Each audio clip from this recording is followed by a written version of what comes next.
So we were continuing this series. It began as began as summer in the Psalms, and now it's gone into the autumn in the Psalms. And we are coming to a close of this incredible passage. I'm here this week, and I'm here next week. So it's kind of exciting to be able to close out this series. And yet, I also feel this part of me that's I'm sad to almost see it go, because it's been it's been enormously therapeutic for me. Is we've worked through this incredible psalm that David wrote, Psalm 23, which many of you know by heart, but let's again hear it. The Lord is my shepherd, I shall not want. He makes me to lie down in green pastures. He leads me beside the still waters. He restores my soul. He leads me in the paths of righteousness for his name's sake. And yea, though I walk through the valley of the shadow of death, I will fear no evil, for you are with me. Your rod and your staff, they comfort me. And you prepare a table before me in the presence of my enemies. You anoint my head with oil, and my cup runs over. Surely goodness and mercy shall follow me all the days of my life, and I will dwell in the house of the Lord forever. What a word. There has been a shift in this part of the psalm that's very subtle unless you look for it, and that is up till this point, it's like David has been testifying to the shepherd's greatness, to really God's greatness. He says, the Lord is my shepherd. I have everything I need. He leads me to these green paths. He leads me beside these still waters. He restores my soul. He leads me down these paths of righteousness, these paths to my destiny. He takes me to these places. So it's like he's telling anybody who will listen, this is how great God is. And then he shifts in here, very subtle, but he says, and even though there are times I walk through the valley of the shadow of death, I will fear no evil. And why do I have no fear? Why? Because who? You are with me. Your rod and staff, they comfort me. You prepare a table before me in the presence of my enemies. You anoint my head with oil. You are the one that causes my cup to run over. So that's a little subtle thing, but let me put this passage up here, where he talks about here, you prepare a table before me. I got to tell you, when I began to look at this verse, this is just a confession, everything I thought I knew about it was wrong. And so my hope is to communicate that well to you today. Let me just state the obvious. Maybe everybody else picked up on this, but somehow I didn't. And that what left me puzzled was, okay, I always thought that because it says, surely your goodness and mercy will follow me all the days of my life, and I will dwell in your house forever, that this banquet, this table was in heaven itself, was in the city of God, which didn't make sense to me, because how can I be in heaven eating with the Lord and my enemies are sitting across from me? That didn't seem like heaven to me. And suddenly I realized here, what I assumed here is that the fact that he says here, this is about the here and the now, because the only place we will have no enemies, when everything will be whole, everything will be fixed, is in heaven. So the fact he talks about the presence of enemies tells us this means this is the here and the now, right now. The other thing that I realized, because this psalm is inspired by God,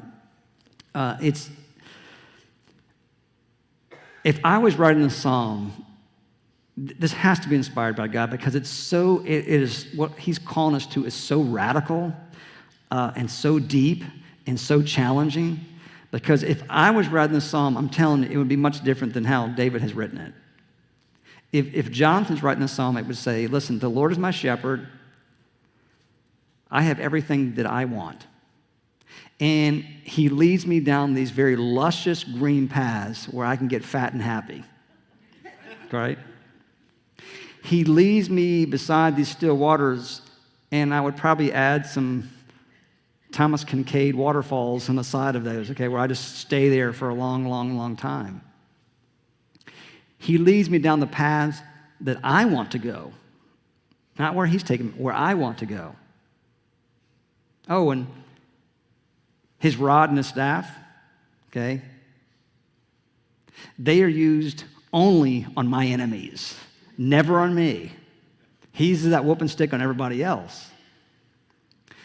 And if I find myself, and this is the hope too, that I only find myself on the high ground, I'm never going through any valleys. It's only on the mountaintops.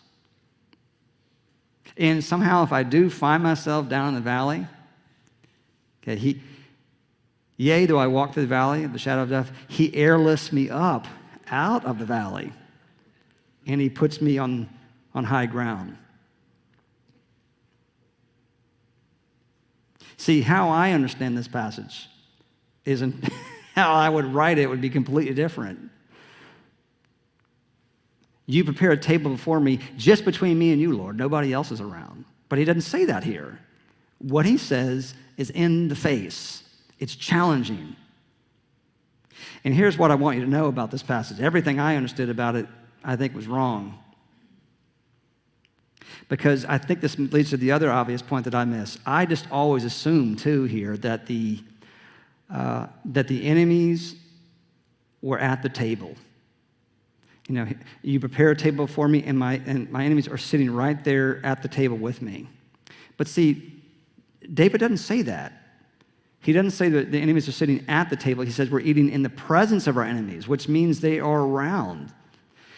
Which, as I understand it, this is saying that we are having a dinner, a reservation between us and the Lord. This is very intimate, which makes sense to how the psalm is going. Okay, you lead me down these paths. You prepare this table before me. It's your rod and staff, they comfort me. And you realize suddenly it's like he's having this one-on-one conversation with Christ, with God, the great shepherd. So what this tells me, at least, is that the enemies are not at the table. They are around us. They're in the presence, but they're not there at the table. Which leads me to this first point I want to put up here, and that is our focus is the shepherds and not the enemies that are watching. Our focus is right on the shepherd and not the enemies that are around us. And let me tell you something. This is hard to do because when you're being assaulted and when you have enemies coming from every direction, it is a lot of times, it is hard to keep our eyes on the shepherd, is it not? I mean, we want to focus on everything else.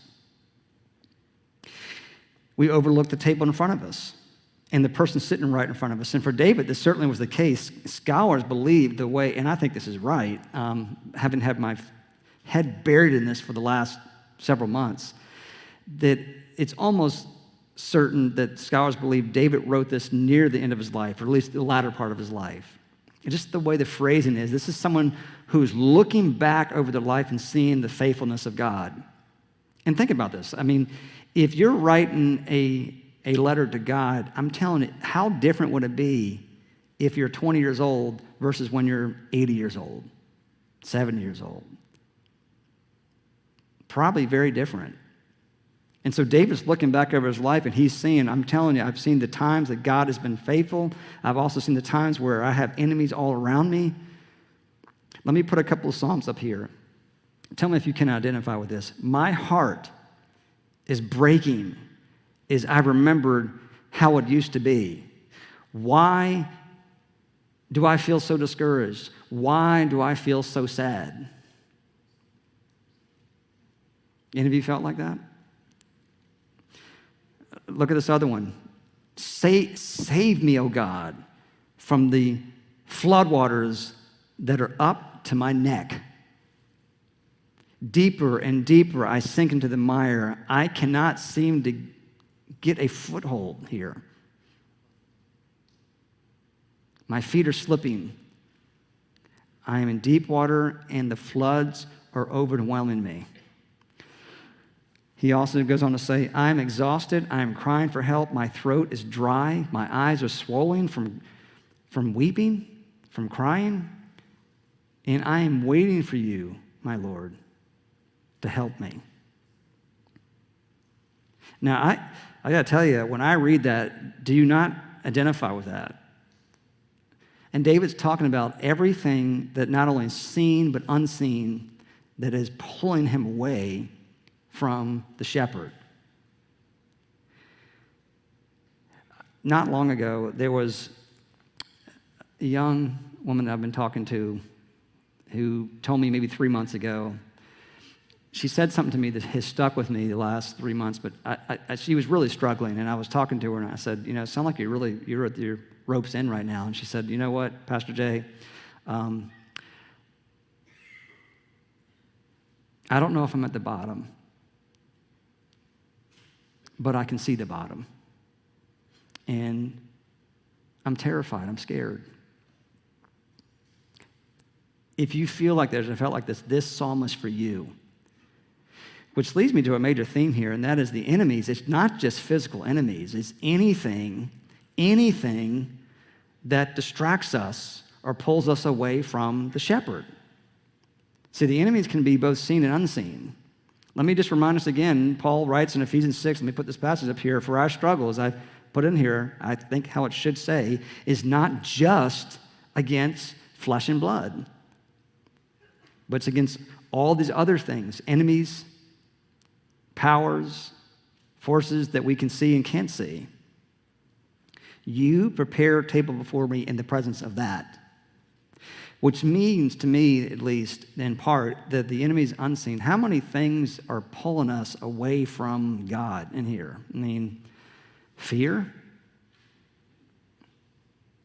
Have we not seen that this season? Anxiety? We are constantly worried about what could happen. Insecurity. I don't know if any of us escape that. But it's always like it's right here. The enemies. You prepare a table before me in the presence of those things. Depression. It falls on us like a dark cloud. Addictions. Anybody here who's been addicted to something knows, and I'm talking about really addicted, it's always right there. Right there. You prepare a table before me, God, in the presence of those things. And by the way, if it is a real enemy, if it is a real physical enemy you can see, this is one of the questions I get asked occasionally. This is actually pretty easy counsel. It's nearly impossible to try to pull it off unless you have Christ helping you. And that is, people will come to me and say, hey, I'm having a real hard time forgiving this person. What can I do? And I will just always say, you need to pray for them. Pray for this person. Pray for this enemy. Pray for this group of people. And by the way, it depends upon the violation, okay? Because sometimes things are easy to forgive, sometimes they're very hard. Okay, if someone is laughed at you for having a bad hair day, okay, that's not too hard to forgive. But as last week when I was over at the historic campus, I had a funeral on Saturday. After the service is over, I was in the parish hall. I was talking to a longtime member of this church. I never knew this till she told me this, but she was talking about her struggles to forgive. And that was her daughter was murdered by a man years ago. And she told me how hard it is as a Christian is to forgive. And you talk about a violation. But Jesus says, love your enemies, pray for those who hurt you, pray for those who harm you. And when things are taken away, don't try to live your life in a way to get back at them or to take them back. God even loves those who don't love you. But having said that, I got to say that to me as a pastor, our biggest enemies are the things that are unseen, the things that are around us, that are constantly there. against the powers of this dark world and against the spiritual forces of evil. So, number one, keep our eyes on the shepherd. Keep our eyes on the shepherd. Number two, and that is, don't give the enemy a seat at your table. Now, what do I mean by that? And this is not original with me. I heard this years ago, but this table is a table for two. And I say this, don't give the enemy a seat at your table unless they be a God of love. What I mean by that, it is amazing to me. It is amazing to me how easy it is to give the enemy a seat at the table and you don't even know you're doing it. It's amazing. It's astonishing how easy it is how the devil can move in and get a seat at your table and you don't even know it. And I've said this over and over again. Our shepherd has prepared this in the presence of our enemies, and before we knew it, the enemy was actually at the table. And here's the thing, I think. Sometimes the enemy that can come to us, whether they're at the table or in the presence, they can appear to be good. They can appear to be a beacon of light. I'm listening to a book right now, and I heard something that I had forgotten about for years ago, but once I heard it, I'm like, oh, I'm using that, okay? Because this made sense to me. Do you know what Satan's name is in Latin? Some of you know this? It's Lucifer. Do you know what Lucifer actually means in the Latin? It means light bringer. It means beacon of light. So what this is saying is the Apostle Paul is saying he's describing Satan as an angel of light who comes in to dupe us, to fool us, to get us to buy a bill of goods that are poison. And we buy it all the time. And let me put the passage up here. Satan disguises himself as an angel of light, so it is no wonder that that is Satan's servants, also disguise themselves as servants of righteousness. I mean, it can't be more plain than that. And you talk about this is real world, real time, right now. Because I'm constantly telling this to, especially the younger people. I think this is true of everybody. The devil will not come into your life, let me put the picture here, looking like this. I mean, if it were only this easy. And I can come with you with a pitchfork and looking with horns out and looking all evil. He's not going to come into your life looking like that. He's going to sit down at the table looking like the kind of stuff you're looking for. He is going to tell you what you want to hear. He's not going to come to the table trying to kill you. And this is the reason why I think in the Screw Tape Letters C.S. Lewis wrote, when it was a fictional account of a senior devil writing to the junior devil about how to destroy a Christian's life. He's giving him counsel. Here's how you do it. And he says, listen, you don't need to come in looking all crazy like. Murder is no better than cards if cards can do the trick. The gradual one, slowly. And I think it brings up a very interesting question, for me at least, and that is, how do we know if the enemy is actually at the table? If they come dressed in light, looking like an angel of light, how do we know? And I think there's probably a few ways. There's probably thousands of ways. Let me just give you just a few. If you want to know if the enemy is at your table, you have either heard or thought or have seen it in your mind that sounds something like this. Somebody will say to you, or you've heard this, or you're even thinking about, okay, the table that you have in front of you that God has prepared for you, look at this table. Look how much better the tables are over there. Do you see those other people? They look like they're hurt. They look like they're hurting. They look like they're struggling. Look how bad it is for you right now. Who would do this to you? You need to get up from that table, and you need to walk over here to that table. If you have thought this or are tempted by this, I'm telling you right now, the enemy's already at your table. Another thing you will hear from the enemy. You will hear this, you will think this, you will feel that, because that's the thing about it. You can just feel it here. And that we will think this, we'll hear this. God has prepared this table for us, and we will hear or think,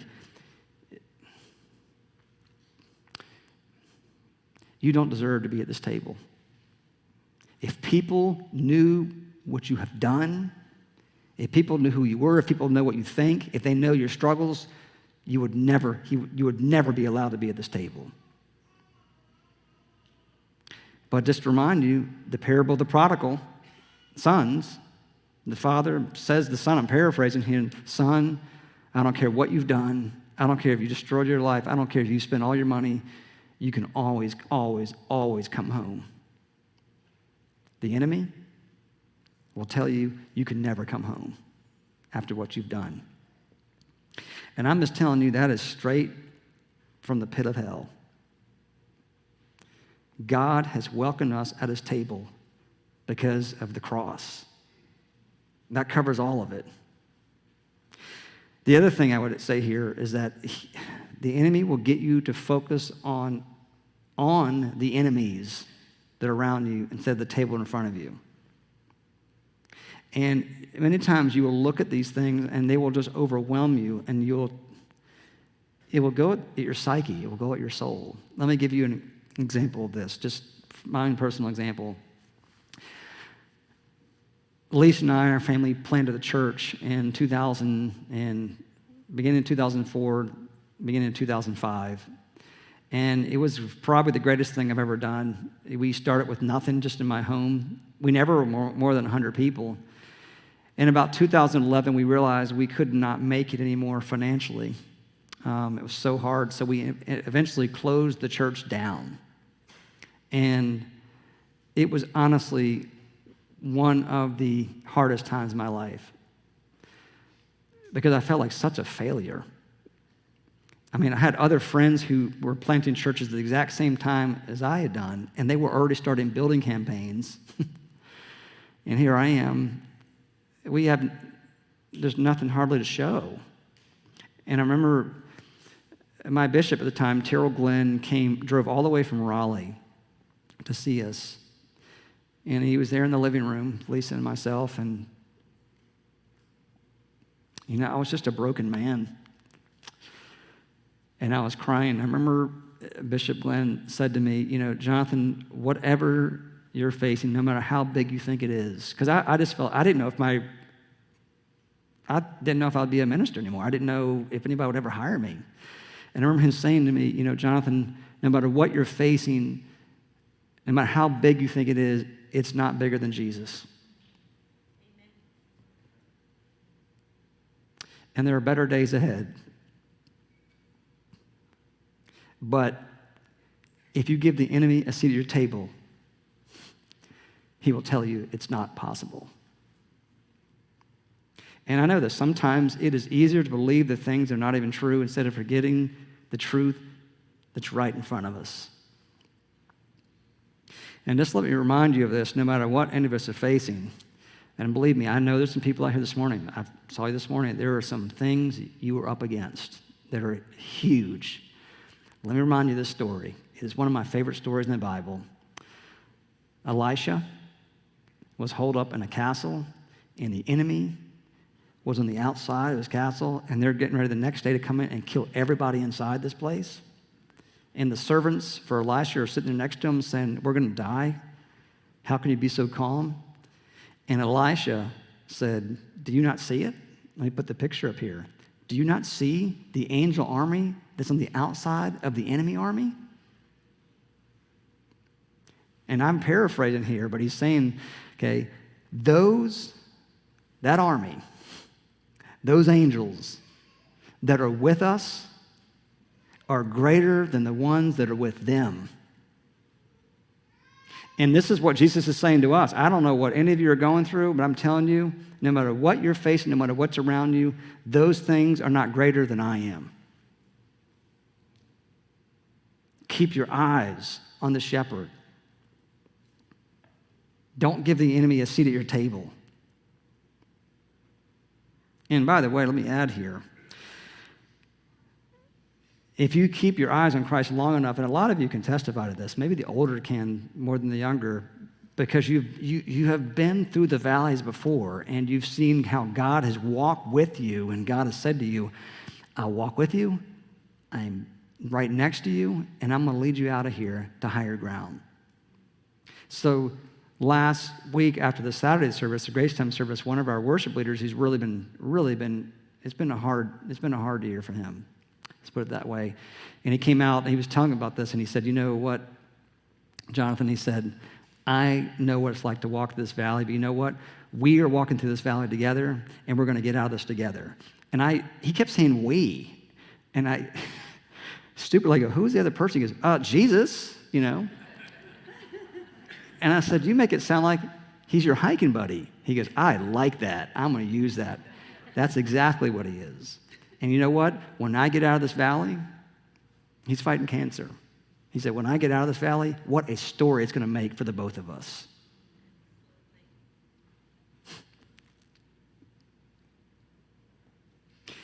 I might add here, on a side note, why does God do this in the presence of our enemies? Have you thought about that? And someone else pointed this out to me, and I'm like, that makes sense.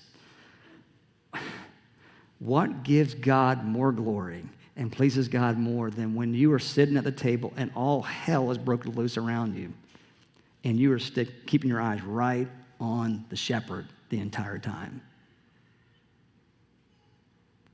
And you're basically saying, listen, I am a steer in a blizzard right now. I am not moving. And by the way, you're also saying to the enemy, when you're staring at Christ, you no longer have a seat at this table. I'm sick of you eating my food and drinking from my cup, and I've had it.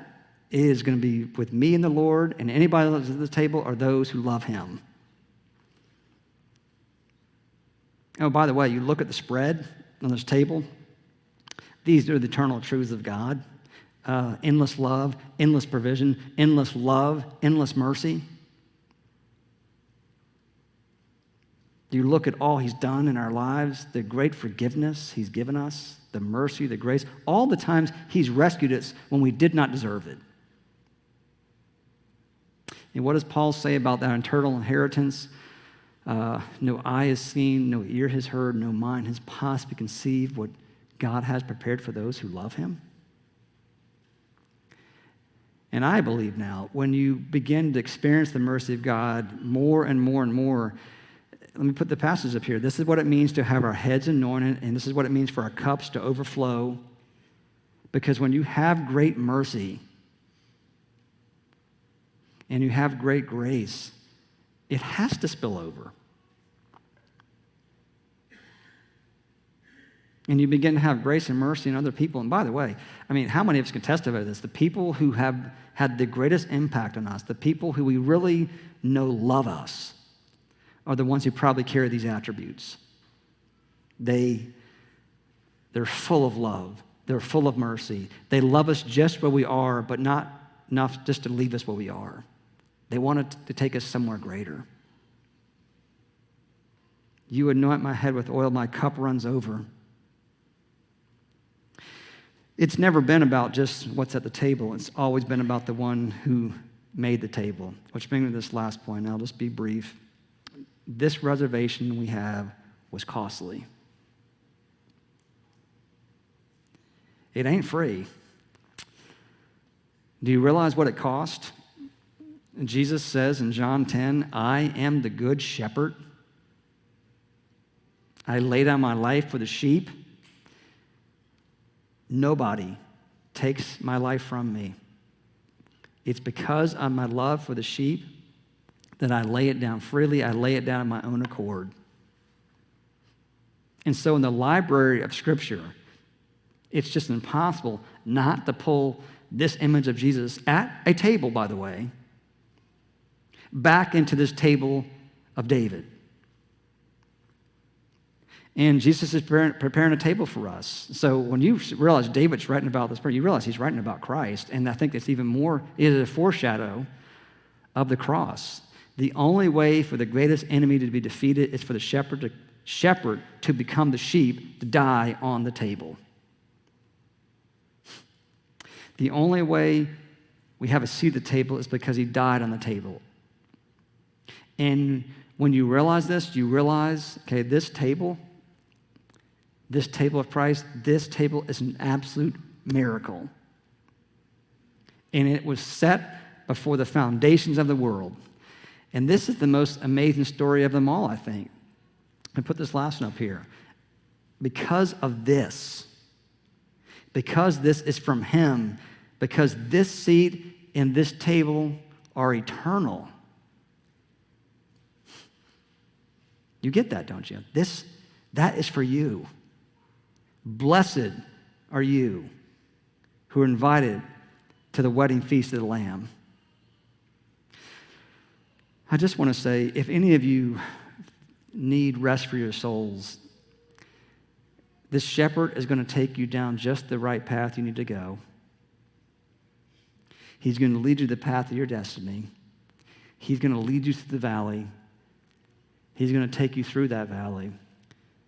He's going to lead you to higher ground. Even though you may be weary, even though you may be exhausted, even though you may be tired, he's going to lead you to this higher place, and he's going to prepare this table before you, and you're going to sit down, and you are going to rest.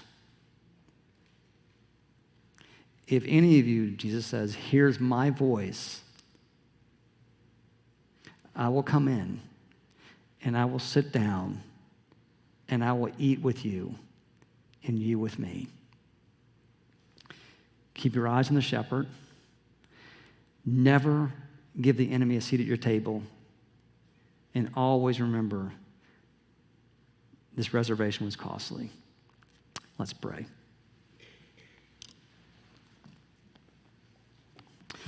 Lord, we thank you for the table. We thank you for the cross. We thank you for your love. We thank you for your mercy, your grace. All the times in our life, Lord, where you poured out yourselves into our lives. We thank you for leading us through the valley, for bringing us to a higher place, for setting the table before us. And we know, Lord, if we keep our eyes on you, you give us a promise there in that psalm that your goodness and your mercy shall follow us all the days of our life. And we look forward to that day. We dwell with you and all those who love you in your house forever. It's in that name we ask and pray these things. Amen. Let's stand together and sing.